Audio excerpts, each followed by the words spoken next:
Ora, sejam bem-vindos para mais um vídeo e para mais uma apresentação de um livro e hoje vamos falar sobre geoestratégia e geopolítica e com isso eu trago o livro de Oliver Letwin. Oliver Letwin nos fala sobre China versus América, um alerta. China versus América, um alerta. De facto, desde este início do novo milénio, assistimos a um confronto em direto entre os Estados Unidos da América e a China a nível económico e também em outros domínios, no domínio da tecnologia. E aqui Oliver Letwin nos brinda com um livro muito interessante em que eu fiz a escolha de apresentar aqui no meu canal e nós vamos agora mergulhar no livro e ver o que é que o autor Oliver Letwin, que é, portanto, um professor, formou-se na Universidade de Cambridge e no King College de Londres, foi vice-presidente do Great Britain China Center, conselheiro da Faraday Institution e membro do Conselho Consultivo do Bennett Institute for Public Policy. É autor de várias obras, portanto é um estudioso dos assuntos internacionais e nos brinda aqui, portanto, com esta obra China versus América, um alerta. E o que é que o autor, portanto, nos diz? Um livro escrito, portanto, agora, recentemente, em 2021, pela Relógio d'Água. Aliás, esta edição data de março de 2022, pelo Relógio da Água. E aqui o autor começa na introdução por nos dizer que, dando um pequeno exemplo, a China parece, portanto, um caminhão que vem a toda a velocidade contra o Ocidente. É um pouco o que o autor nos explica aqui na sua introdução, Oliver Letwin, que fez um estudo intensivo sobre as políticas internacionais dos Estados Unidos e também da China. O autor, na página 25, fala-nos também sobre, portanto, em 2020, com todos os acontecimentos, como vimos, não é, sobre a doença, não é, e tudo isso, o autor nos fala sobre, digamos assim, tanto nas questões da China como nas questões da OMS, a informação não foi a melhor, portanto, aqui na página 25, e o autor nos dá a entender que Donald Trump, de facto, tinha razão em algumas das suas iniciativas em relação às políticas estratégicas da China. Na página 27 vamos ler e podemos ver um pequeno texto sobre o embate tecnológico entre a China e os Estados Unidos. Portanto, na página 27, portanto, podemos ler o seguinte. Portanto, a longo prazo, a principal preocupação de Washington tem a ver com as perspectivas não das velhas indústrias, mas sim das novas. Uma preocupação manifestada, por exemplo, nas tentativas esforçadas dos Estados Unidos para asfixiarem o crescimento da fabricante de tecnologia chinesa Huawei a nível mundial. Os guerreiros do comércio norte-americanos temem que o Partido Comunista Chinês esteja a usar o poder que detém enquanto timoneiro da indústria do país para afirmar e manter no domínio das tecnologias de ponta, um avanço capaz de vir a determinar o êxito económico ao longo das próximas décadas. Portanto, página 127, o autor nos fala, de facto, de uma tentativa dos Estados Unidos de travar, portanto, isto 2019, 2020 e 2021, não é? Principalmente na administração de Trump, uma tentativa de travar a economia chinesa.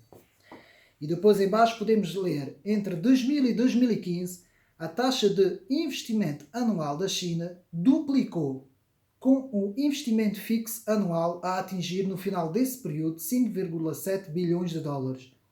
A dimensão deste programa de investimento não tem precedentes em toda a história do mundo ele representa uma formação total da capacidade entre 2000 e 2017, que é equivalente a 41% do produto interno bruto agregado chinês dos 18 anos em causa. Há que comparar esses dados com o investimento fixo dos Estados Unidos em apenas 10% do respectivo PIB. Ou seja, isto quer dizer que no espaço de 15 anos a China ultrapassou economicamente os Estados Unidos. Já é um dado concreto da hegemonia da própria China.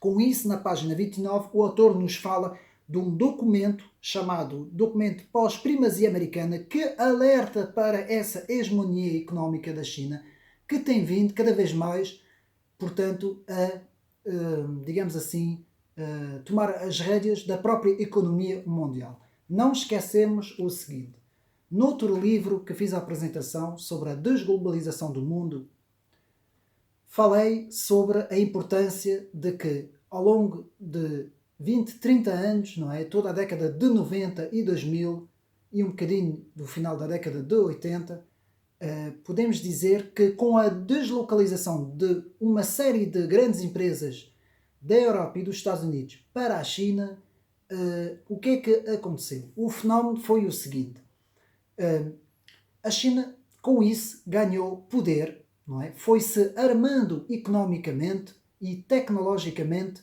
com um empurrão muito grande das empresas internacionais, não é? As chamadas empresas transnacionais, não é? ETNs, que foram aos poucos se deslocalizando para a Ásia e principalmente para a China. E com isso, as grandes potências ocidentais pensavam, pelo custo de mão mais barato, que isso iria trazer benefícios, digamos assim, para toda a Europa e todos os Estados Unidos da América, mas que a longo prazo esta política voltou-se contra o próprio Ocidente, contra a própria elite ocidental, digamos assim, tecnofinanceira, pois foi a partir daí que a China fez uma contrapolítica e passou, com esse benefício, não é, da deslocação das empresas, passou a ser ela própria a tentar controlar a economia mundial. E aqui muito bem retratado aqui no livro de Oliver Letwin, que nos explica perfeitamente isso. Portanto, este volte-face, não é, digamos assim, da economia americana, que acaba por estar nas mãos da economia chinesa. Portanto, na página 33, uma passagem muito interessante, portanto, que nós vamos aqui ler, sobre aquilo que nós podemos denominar o choque das civilizações, que Samuel P. Huntington, muito bem no seu livro O Choque das Civilizações, podem ir ao meu canal ver, portanto, a apresentação do livro, e aqui, muito bem nesta passagem. Os falcões, tanto da costa leste como da costa oeste, estamos a falar dos Estados Unidos, falcões são, portanto, as elites que controlam, não é? Estão todos eles na linha daquilo a que Samuel P. Huntington, na sua famosa obra da década de 1990, chamou o choque das civilizações.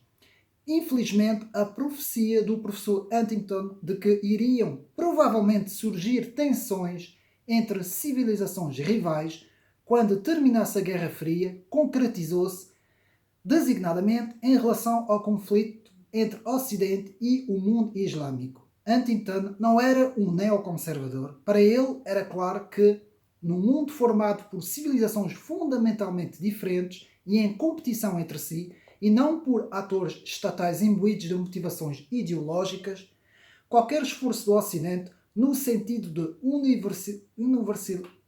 universalizar a sua cultura política, democrática e liberal acabaria inevitavelmente a cada vez mais por colocá-la em conflito com outras civilizações e de uma forma particularmente aguda com o Islão e a China. A Kreska considerava imoral o grau de imperialismo que previa ser necessário para obrigar os povos não ocidentais a adotar valores, instituições e cultura do próprio Ocidente. Bom, o que o autor nos diz é que, de facto, Samuel P. Huntington tinha, de facto, razão na sua visão quando falou sobre o diferencial cultural entre as várias civilizações e que isso, a longo prazo, iria trazer fraturas, portanto, no espaço geopolítico global. Portanto, muito interessante essa passagem, na página 33. Depois, na página, logo a seguir, vemos, portanto, na página 100 e... Portanto, vou aqui ver. Seguido, portanto, logo a introduzir os capítulos sobre, portanto, os vários conflitos da China, podemos ler aqui, de facto, na página 49, lemos, portanto, as 6 guerras que a China quer travar. Portanto, muito interessante. Portanto, a China, hegemonicamente, tem ainda nos seus objetivos, muito bem aqui retraçado por Oliver Letwin, portanto, tudo isso que eu estou a falar está no livro de Oliver Letwin, é a opinião do professor e analista Oliver Letwin, que nos fala aqui em 6 grandes regiões geográficas que estão na linha da mira da China. Taiwan, tanto como nós sabemos, não é? As ilhas de Taiwan, que é uma das prioridades hegemónicas da China, a reconquista das ilhas Spratly, o sul do Tibete, como sabemos, ilhas Diaoyu, a recuperação da Mongólia, uma das partes da Mongólia, a devolução dos 160 milhões de quilómetros de território da Manchúria externa e da ilha de Sakhalina. Portanto, são as 6 regiões, portanto, que o autor aqui nos fala que a China quer de facto recuperar, principalmente na questão de Taiwan, que irei fazer uma apresentação de um livro muito interessante sobre o assunto, a questão de Taiwan da China, mais para a frente no meu canal. Portanto, não me vou ater muito aqui a essa situação sobre portanto, o que a China de facto quer em relação a Taiwan. Apenas algumas pequenas passagens aqui do livro. Tudo isso, segundo o autor, é considerado pela China o chamado quintal da China. Portanto, é, segundo o autor, aquilo que a China denomina como seu quintal. Depois, na página 39, muito bem, podemos ler a aproximação da Rússia à China, portanto, página 39. Eu vou ler esta passagem muito interessante, com os últimos acontecimentos da guerra da Ucrânia, se bem que não fala disso, mas fala-nos de uma aproximação entre a Rússia e a China. E aqui na passagem podemos ler, portanto, o seguinte. Num gesto que é, sem dúvida, de reação e preocupações motivadas pela expansão da NATO e da União Europeia, o presidente Putin tem vindo a pôr de pé um projeto de integração euroasiático assente na sua Organização de Tratado de Segurança Coletiva e, mais recentemente, na União Económica da Eurásia. Esta reentrada da Rússia naquilo que outrora se chamou a Ásia Central Soviética não tem deparado com resistência da parte da China, pois a China é um ator interessado nessa reunificação. Em parte porque nos últimos anos se tem vindo a dar uma aproximação entre chineses e russos, decorrente dos posicionamentos geopolíticos abertamente assumidos por Moscou e Pequim. No Conselho de Segurança, China e Rússia têm repetidamente atuado em conjunto no veto e ações da ONU, defendidas pelos Estados Unidos e seus aliados, como sucedeu nos casos de Myanmar 2017, Zimbábue 2008, Síria 2012-2014, Venezuela 2019. O significado estratégico dessa cooperação encontra-se explicitado no artigo 93 da muito recente Estratégia da Segurança Nacional Russa, na qual se afirma que a Rússia está a desenvolver com a República Popular da China relações que visam uma parceria ampla e de cooperação estratégica. Além disso, nos últimos tempos, os dois vizinhos têm vindo a alargar e aprofundar a cooperação operacional em matéria militar e de segurança, como nós temos visto. Como escreveu Josh Bitter num artigo recente, Pequim e Moscou partilham o objetivo estratégico de diminuir a influência do Ocidente em todo o mundo. A China contribui com dinheiro para apoiar novas alianças, enquanto a Rússia contribuiu com políticas para enfraquecer as antigas. É um casamento perfeito, segundo aqui o autor Oliver Letwin. Meus amigos, mais uma vez eu digo. E contrariando um pouco aquilo que se vê na televisão, que alguns analistas falam, as sanções que tanto a União Europeia como os Estados Unidos, principalmente a União Europeia, impuseram agora desde fevereiro à Rússia, desde março, final de fevereiro, março, a Rússia, tem vindo a voltar-se contra o próprio Ocidente, a própria União Europeia e também um pouco com os Estados Unidos, mas mais no caso da Europa. E tudo isso vai recair em cima da Europa. Porquê? Porque a Rússia tem vindo a preparar-se, e não foi de agora, há uma série de anos, mesmo antes de 2013 e 2014, não é, das chamadas revoluções Maidan, Euromaidan, muito até antes disso, Putin, como é um estratega, não é, dentro dessas áreas, preparou muito bem economicamente a China e neste momento posso dizer que há uma série, mas uma série de acordos e novas políticas económicas que estão a ser feitas em toda a Ásia e Extremo Oriente com a Rússia, a China e todos aqueles países à volta que de facto mais não fazem do que fortalecer este eixo chamado russo-chinês, como muito bem o professor Olavo de Carvalho falava, e esta briga que nós estamos a ter entre a elite ocidental, porque isto é uma briga entre a elite ocidental e o grupo russo-chinês, nada mais faz do que, digamos assim, fortalecer o grupo russo-chinês. Passando um pouco à frente, vemos, portanto, a questão muito interessante na página 56, que Oliver Letwin nos fala sobre a aproximação do Paquistão com a China e a aproximação da Índia com os Estados Unidos. Esses dois blocos também eles poderão formar conflitos futuramente, não é? Por causa de que sabemos que o Paquistão e a Índia, a nível amigável, não são assim grandes amigos, não é? Sabemos disso, já em questões de geopolítica.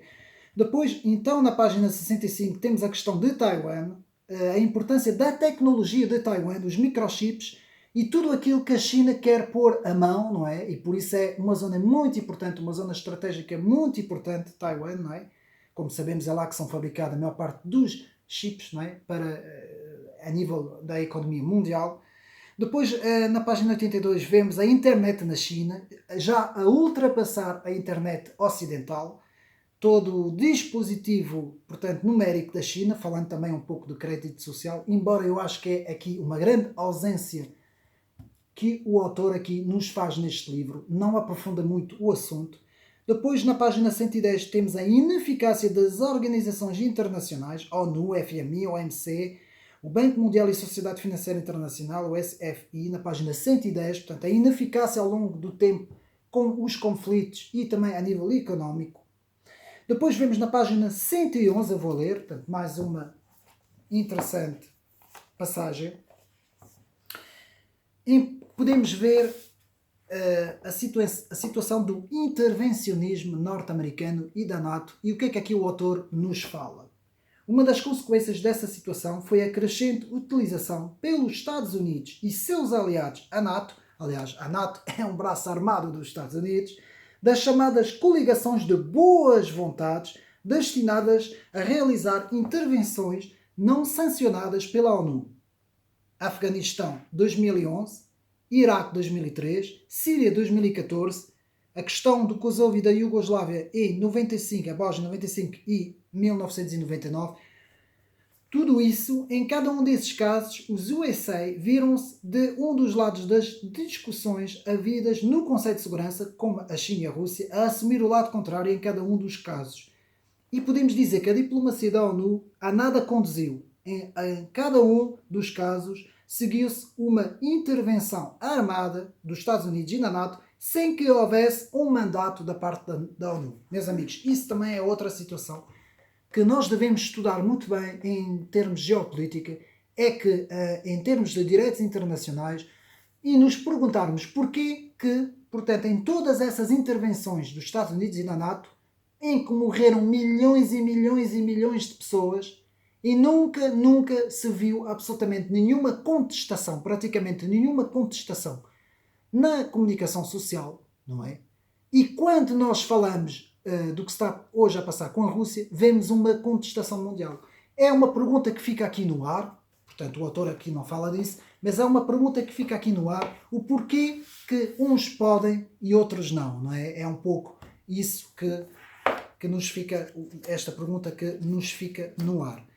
Prosseguindo, portanto, na página 129 vemos, portanto, o silêncio sobre, portanto, a hegemonia dos gigantes tecnológicos. Na página 129, posso ler rapidamente esta passagem, em resultado da convergência das tecnologias da comunicação, da finança, do comércio, a retalho da indústria de entretenimento e dos sistemas de controle, o palco mundial vem sendo cada vez mais marcado pela supremacia dos gigantes tecnológicos e pela luta quase sem lei que estes travam em busca de tal supremacia.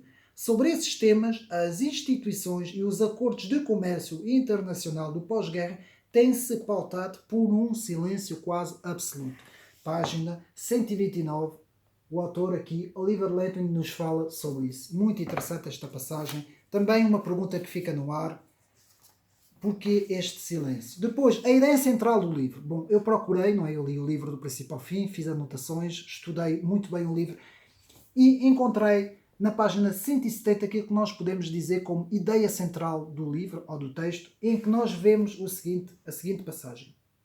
A questão, no fundo, é que a ascensão da China produziu, tanto entre os falcões de Washington como no seio da linha dura de Pequim, visões fundamentalmente conflituantes sobre quem, independentemente das divergências ideológicas, deverá liderar o mundo. É esse o perigoso estado de coisas que devemos tentar mudar se quisermos estar confiantes de que é possível preservar a paz mundial. Portanto, este autor fala-nos aqui de uma inquietante divergência ideológica entre a China e os Estados Unidos da América, porque há aí muita gente que diz que eles são iguais, estão todos no mesmo saco, aquilo é tudo encenação, no fundo, tanto a China como os Estados Unidos estão os dois no mesmo lado. Não, isto não é verdade. Há divergências. Claro que há interesses, há convergências de interesses, mas há também muitas divergências e também a nível hegemónico. É claro que cada um dos lados tenta puxar a sua brasa à sardinha, como é óbvio, não é? E este autor aqui muito bem, Oliver Letwin, nos fala sobre isso. Portanto, vendo mais ou menos a hora do vídeo, portanto, aqui na página 180, o autor nos fala dos falcões vs golfinhos de Washington, aqueles que são mais, digamos assim, mais violentos, não é, com as suas políticas internacionais, e os golfinhos, aqueles que querem apaziguar mais. Portanto, é todas essas questões que temos vindo a falar. E aqui devo de dizer o seguinte, apenas como nota minha, não é, digamos assim, que nós temos estado a assistir, de facto, desde que a administração Biden entrou, nós temos estado a assistir a uma política de intervencionismo muito mais agressiva do que Donald Trump, do que a administração de Trump. E nós temos que reconhecer, e isto é uma verdade, os meus amigos podem ver e podem pesquisar, e muita gente sabe, que temos que reconhecer este mérito a Donald Trump de ter conseguido pôr toda a gente de acordo, conseguiu momentaneamente apaziguar. Em termos geopolíticos, nós nos lembramos, portanto, na questão da Coreia do Norte com o Rocketman, não é? O homem míssil, como Donald Trump gostava de chamar ao líder da Coreia do Norte, mas que mesmo assim, com uma série portanto, de encontros, digamos assim, encontros diplomáticos, Donald Trump conseguiu apaziguar, além de reforçar a economia norte-americana. Embora tenha cortado com muitos tratados e financiamentos, como foi o caso da ONU, e nós podemos ver que, de facto, a política da administração Trump foi muito mais positiva e muito mais benéfica do que aquilo que temos agora visto nessa administração democrata. Apenas assim uma pequena parte. Depois vemos na página 184 a total dependência económica do Ocidente em relação à China, aquilo que eu falei na introdução do vídeo, não é? Portanto, podemos ler, portanto, o que isto significa é uma forma de internacionalismo em que os Estados cooperam entre si. Portanto, aqui, não, isto aqui é aquilo que o autor designa como, justamente para lutar contra essa dependência económica, o autor nos fala no internacionalismo de designo. Portanto, o que é que o autor nos quer dizer com isso na página 189? Internacionalismo de designo significa uma forma de internacionalismo em que os Estados cooperam entre si com vista à persecução dos objetivos ou projetos comuns, por meio de associações expressamente formadas para a sua concretização. Portanto, aqui o autor tenta-nos falar sobre uma cooperação mais dinâmica, não é, entre os Estados a nível internacional e não esta ideologia que nós temos visto, principalmente, portanto, agora em Davos, no Fórum Económico Mundial e também na União Europeia, esta hegemonia que tenta passar por cima dos Estados e que esta ideologia globalista nada traz de benéfico, portanto, para, digamos assim, para a geopolítica mundial. E penso que este livro está muito, muito bem conseguido. Portanto, parabéns a este autor que, de facto, nos brinda com este livro. China versus América, um alerta. Fica aqui esta recomendação. O livro lê-se muito bem. Tem cerca de quase 300 páginas e nos faz uma boa apresentação sobre as questões dos Estados Unidos da América e as questões da China. Algumas coisas que eu aqui desconhecia e que eu acho muito interessante. Mais um livro que eu recomendo aqui no meu canal. Espero que os meus amigos tenham gostado deste vídeo. Fica aqui um abraço e até uma próxima.